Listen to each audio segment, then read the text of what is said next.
Assalamualaikum warahmatullahi wabarakatuh. Halo teman-teman YouTube semuanya, berjumpa lagi bersama saya dalam channel Mas Ispa. Nah, pada video kesempatan kali ini di sini saya akan melakukan pengecekan pada kulkas satu pintu tidak dingin ya, teman. Yang mana di sini bisa teman-teman ketahuin, di sini di depan saya sudah ada kulkas satu pintu Sanken. Problemnya kulkas ini tidak dingin. Nah, di sini bisa teman-teman lihat, perhatikan. Kulkas ini sudah lama tidak digunakan karena kata pemilik kulkas satu pintunya ini di sini tidak dingin ya teman. Nanti apabila teman-teman ingin melakukan pengecekan pada kulkas satu pintu tidak dingin, teman-teman bisa mengikuti langkah-langkah yang nanti saya akan berikan. Oke teman-teman, di sini yang pertama kali saya akan melakukan mencolokkan kulkas satu pintu Sanken ini ya teman. Sini bisa teman-teman lihat. Sini sudah ada colokan dan juga steker kulkas satu pintunya. Nanti di sini saya akan colokin ke bagian colokan ini ya teman. Di sini saya akan colokin saja. Nah, lihat teman-teman, di sini sudah saya colokin. Dan pada bagian kulkas satu pintu ini di sini tidak ada getaran maupun suara dari kompresor yang di belakang bodi kulkas satu pintunya. Kita lihat pada bagian dalamnya. Di sini untuk lampunya menyala ya teman. Pada bagian lampu dalamnya kulkas satu pintu ini di sini lampunya nyala, namun pada bagian evaporator maupun freezernya di sini tidak ada tanda-tanda dingin maupun suara ngecos dari sirkulasi peronnya ya teman-teman. Oke, di sini kita akan lihat pada bagian belakang bodi kulkas satu pintunya. Kita akan cek bagian kompresornya. Di sini saya akan balikan terlebih dahulu ya teman, bodi kulkas satu pintunya. Nah, ini ya teman, di sini bodi kulkas satu pintunya saya sudah balikan ke bagian kompresornya. Tadi di sini perlu teman-teman ketahuin ada suara cetek dari bagian kompresornya, yaitu yang mana di bagian kompresor ini di sini ada relay atau PTC dan juga overload ya teman. Nanti kita lihat pada bagian PTC overloadnya untuk mengetahui apakah kompresor ini hidup bekerja dan normal, apakah kompresor ini ampere tinggi. Dan pastikan sebelum teman-teman melakukan pengecekan yang lain, pastikan jalur kabel kelistrikan kulkas satu pintunya di sini tidak ada yang putus digigit tikus ya teman. Sini untuk membuka bagian pelindung PTC overloadnya, saya akan cabut terlebih dahulu steker colokan kulkasnya agar lebih aman. Oke teman-teman, di sini kita akan buka saja. Saya akan buka tutup pelindung PTC overloadnya. Sini ada kail penjepitnya, kita cungkil. Nah, ini sudah terlepas.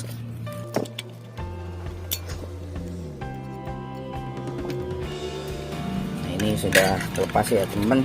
Sini apabila jalur kabelnya pendek, teman bisa membuka plastik atau pelindungnya ini. Dan tadi sempat terdengar suara cetek kembali ya teman. Artinya yang mana di sini ada overload, yang di dalamnya itu ada bimetal.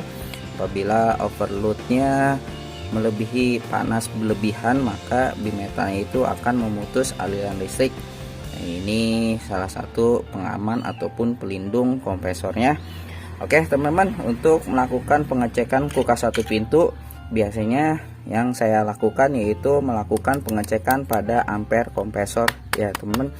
Di sini saya akan menggunakan tang ampere untuk mengetahui ampere kompresor ini apakah naik atau tinggi ataupun ampere normal ya teman. Di sini saya akan memasang tang ampere ini di bagian salah satu jalur PTC overloadnya. Nah, ini kita pasangkan seperti ini saja ya teman. Di sini saya akan kembali colokan steker, steker colokan kulkas satu pintunya. Sini kita lihat apakah ampere kompresornya di sini tinggi atau naik. Kita lihat, sini saya akan colokin. Nah, lihat teman-teman, di sini ampere kompresornya menunjukkan angka 3,0 ya teman. Di sini suara getaran dari kompresornya bergetar, namun piston maupun dinamo pada bagian di dalam kompresornya di sini sepertinya macet, tidak bekerja ya teman. Di sini bisa teman-teman lihat ampernya 2,9, sedangkan ampere pada putus ya teman. Bimetalnya ataupun overloadnya di sini putus, tidak bekerja. Di sini bisa teman-teman lihat normalnya ampere kompresornya di sini 0,6 ampere. Ini terlihat ya teman-teman, 0,6 ampere. Di sini dari 0,6 ampere ke 29 maupun 3,0, artinya menunjukkan kompresor ini ampere tinggi. Dan di sini apabila teman-teman ingin memastikannya lagi, saya akan cabut terlebih dahulu. Teman-teman bisa melakukan mengganti pada bagian PTC overloadnya. Ini melakukan percobaan mengganti PTC overloadnya teman. Apabila nanti teman-teman setelah mengganti PTC overloadnya ampere kompresor ini masih tinggi, maka dipastikan kompresor ini sudah tinggi dan tidak berfungsi dengan baik. Oke teman-teman, di sini kita akan mencoba melakukan mengganti PTC overloadnya terlebih dahulu. Sini cara melepasnya seperti ini, kita cungkil bagian PTC overloadnya. Ini masih terlihat bagus ya teman-teman PTC overloadnya. Di sini apabila teman-teman ingin melangsungkan jalur dengan steker colokannya pada bagian yang terhubung ke termostat, teman-teman bisa memotongnya ataupun teman-teman bisa menyiapkan kabel colokan seperti ini yang keluarannya 2. Apabila teman-teman tidak memiliki songket seperti ini, songket ya teman-teman bisa memotong ini untuk mencobanya. Nanti teman-teman bisa menyambungnya kembali, karena saya menyiapkan songket yang sudah disiapkan, makanya saya tidak memotong ini. Oke teman-teman, di sini saya akan pasang terlebih dahulu kabelnya. Ini kita sambung seperti ini. Ini sudah terhubung, saya akan kasih solatif dulu agar lebih aman. Nah ini saya sudah solatif ya teman-teman. Di sini saya akan pasang PTC overload yang lain. Anggap saja ini teman-teman melakukan membeli PTC overload untuk mencoba mengganti PTC overload yang teman-teman anggap rusak. Jadi ini kita mencoba mengganti PTC overloadnya. Nah ini akan pasang kembali di bagian rangkaiannya, dan teman-teman harus perhatikan ini kabelnya di sebelah kanan, overloadnya pun harus pin yang di sebelah kanan ya teman-teman. Di sini kita akan pasang saja. Kemudian saya akan pasang kembali tang ampernya. Di sini saya akan colokkan kembali steker colokan langsung, yang mana di sini mencoba mengganti PTC overloadnya yang beberapa menit kompresor hidup namun overloadnya bunyi cetek. Saya akan colokin, kita lihat apakah ampere masih tinggi. Nah lihat teman-teman, ampere pada kompresor ini pun setelah kita mengganti PTC overloadnya masih tinggi ampernya. Nah ini suara dari kompresornya pun tidak suara kasar ya teman. Di sini suaranya hanya bergetar saja, seperti pistonnya tidak mau bekerja. Oke teman-teman, di sini saya akan cabut saja. Ini sudah diketahui ampere kompresor ini tinggi. Untuk melakukan ini biasanya saya melakukan dengan menggoyang-goyangkan kompresor ini ya teman-teman. Sini saya akan mencoba menggoyang-goyangkan kompresor ini agar bagian piston yang di dalam mau bergerak maupun bisa bekerja kembali. Namun teman-teman harus hati-hati agar bagian pipanya ini tidak menekuk ataupun patah, karena ini jalur freonnya. Nah ini saya akan coba goyang-goyangkan seperti ini ya teman-teman, goyang-goyangkan biasanya ada titik di sini yang mana bisa digetok dengan palu, namun ini tidak ada ya teman. Kita goyang-goyang seperti ini maupun dengan cara kita tendang-tendang seperti ini. Ini untuk coba mengembali agar kompresor ini tidak macet.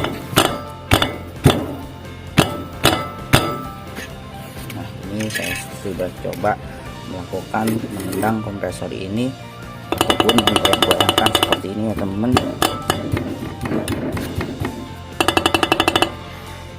Setelah kita melakukan mencoba menggoyang-goyangkan kompresornya, kita lihat apakah sudah ada perubahan pada ampere kompresornya.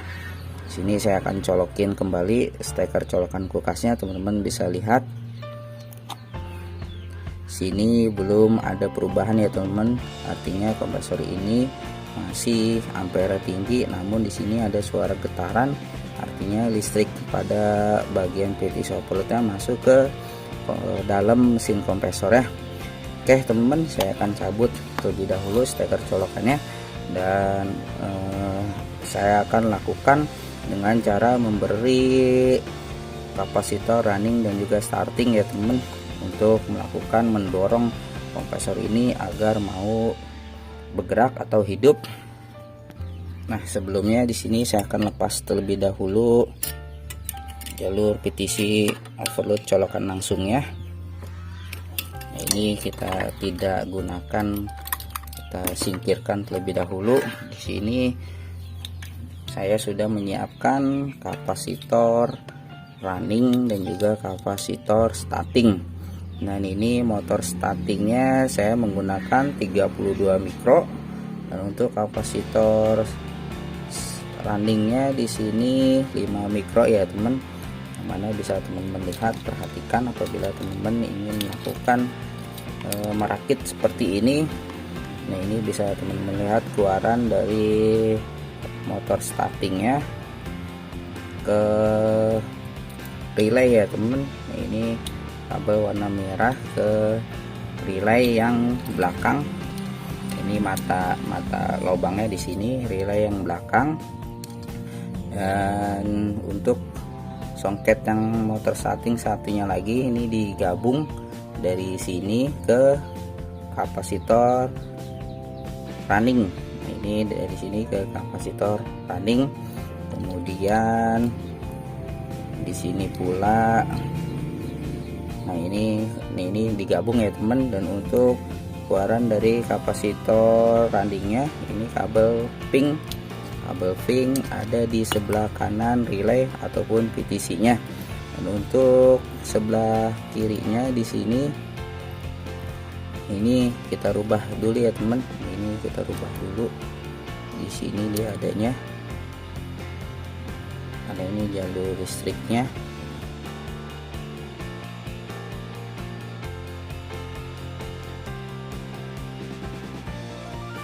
Ini kabel birunya terhubung pada colokan ini ya teman. Nah, ini kabel putih, kabel hitamnya ke overload.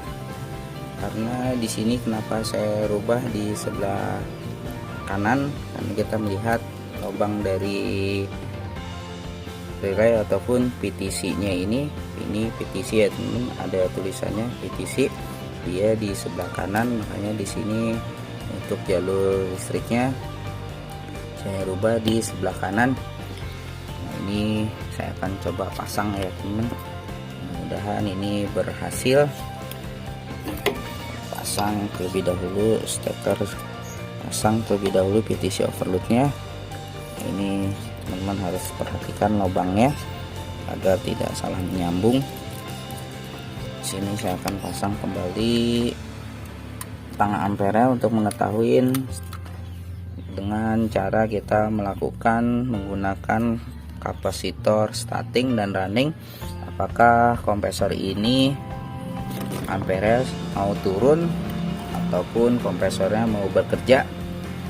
Oke teman-teman, di sini saya akan coba mencolokkan steker colokan kulkas satu pintu Sanken-nya. Kita lihat ampernya. Nah, ini ampere dari kompresornya pun tidak jauh beda, menunjukkan seperti semula ya teman. Artinya kompresor ini hidup, hanya bergetar saja, tidak bekerja, sehingga menyebabkan kulkas satu pintu ini tidak dingin. Dan apabila ini cara yang terakhir ya teman-teman, di sini saya akan cabut terlebih dahulu. Dan ini cara yang terakhir apabila teman-teman ingin melakukan mengecek bagian kompresornya satu pintu ini dengan cara membuka jalur pipa hisap dan juga pipa tekannya. Setelah teman-teman melakukan memotong pipa hisap dan pipa tekannya, kemudian menghidupkan kompresornya, ini pun dibuka ya teman, menghidupkan kompresornya. Teman-teman lihat apakah kompresor ini masih ampernya tinggi atau tidak. Namun apabila teman-teman memotong kompresornya ini ampernya rendah, maka teman-teman harus melakukan mengelas kembali, kemudian mengisi freon kembali ya teman. Artinya teman-teman sebagai teknisi maupun tukang servis untuk melakukan mengecek kompresor ini dengan cara memotong pipanya harus meminta izin atau memberitahu terlebih dahulu kepada pemilik kulkas satu pintu ini untuk melepaskan pipanya atau memotong pipanya untuk mengetahui ampere kompresor ini mau turun atau tidak. Karena apabila teman sudah memotong pipa hisap dan juga pipa tekannya, itu bisa menyebabkan freonnya yang keluar dan harus melalui persetujuan dari pemilik kulkas ini ya teman. Oke teman-teman, itulah tips dan juga informasi yang saya berikan. Mudah-mudahan video tutorial ini bermanfaat. Jika bermanfaat silahkan like, kasih komentar, dan juga subscribe. Dan untuk video selanjutnya, maka di sini nanti saya akan lakukan yaitu memotong pipa hisapnya, kemudian mengganti kompresor ya teman. Saya akan mengganti kompresor ini dengan kompresor yang ukurannya sama, yaitu kompresor kulkas satu pintu juga. Oke, nanti oke teman-teman, ikuti kelanjutan dari part 2 nya atau next 2 nya. Terima kasih.